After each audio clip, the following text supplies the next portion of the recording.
ప్రవచనకర్తలు గరికపాటి దగ్గర నుంచి మన మంతెన సత్యనారాయణ రాజు గారు లాంటి ఆరోగ్య సూత్రాలు చెప్పేవాళ్ళు దాకా అనేక సార్లు చెప్పారు. నూనెలు తగ్గించాలి అన్నది చాలా ప్రయత్నిస్తున్నారు ప్రజలు. కానీ ఈ ఇళ్లల్లో వండుకునేది తగ్గిపోయి బయట కొనడం ఎక్కువైపోయింది. ఇళ్లల్లో వండుకునేటటువంటిది ఓపికలు తగ్గిపోయిన మహిళలు స్విగ్గీలు జొమాటోలు ఆర్డర్ల మీద ఎక్కువ కాన్సన్ట్రేట్ చేస్తున్నారు. ప్రధానంగా పట్టణాలు వాటిట్లలో ఎక్కువగా ఏం ఆర్డర్ ఇస్తారు? ఓ గారె, దోశ అంటే నూనె వాడు ఫుల్గా వేసిస్తాడు. లేదు నాన్ వెజ్లో అయితే కనుక ఇక నూనెలో వేయించి తీసేయడమే, ఉట్టిగా ఉడకబెట్టేది ఉండదు కదా అక్కడ.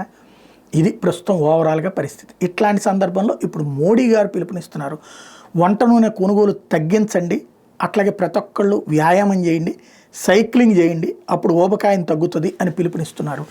ఎంతవరకు చేస్తారో చూడాలి.